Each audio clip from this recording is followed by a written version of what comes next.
Hello കൂട്ടുകാരെ, എല്ലാവർക്കും നമസ്കാരം. അപ്പം നമ്മുടെ പുട്ട് റെഡി ആയിട്ടുണ്ട്. നമുക്ക് പുട്ടെടുക്കാം. ഓക്കെ,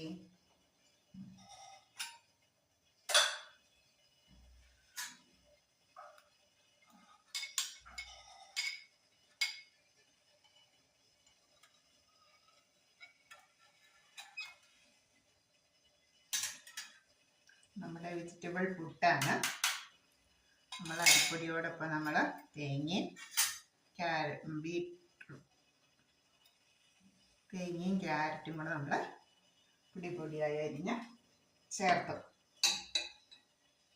മിക്സ് ചെയ്തുണ്ടാക്കിയിട്ടുള്ള പുട്ടാണ്. അടുത്ത പുട്ട് നമുക്ക്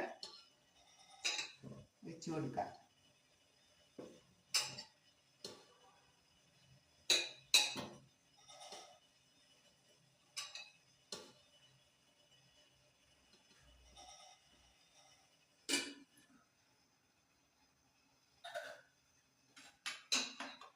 ഇതാണ് നമ്മുടെ വെജിറ്റബിൾ പുട്ട്.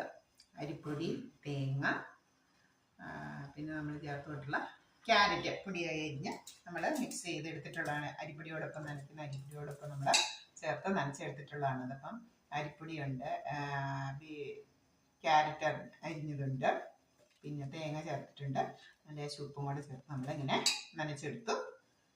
നമ്മളത് ഇതിന് പ്രത്യേകം കറിയൊന്നും ഇല്ലെങ്കിലും നമുക്ക് ഈസി ആയിട്ട് കഴിക്കാൻ പറ്റും. അപ്പം നമ്മുടെ വെജിറ്റബിൾ പുട്ട് കുട്ടികൾക്കൊക്കെ വളരെ ഇഷ്ടപ്പെടും. എല്ലാവരും ഇതൊന്ന് തയ്യാറാക്കി നോക്കണം, കമൻറ്റ് അറിയിക്കണം. ഓക്കെ, താങ്ക് യു കൂട്ടുകാരെ. അടുത്തൊരു വീഡിയോ ആയിട്ട് അടുത്ത ദിവസം കാണാം. താങ്ക് യു കൂട്ടുകാരെ. താങ്ക് യു നമ്മുടെ വെജിറ്റബിൾ പുട്ട്. ഓക്കെ.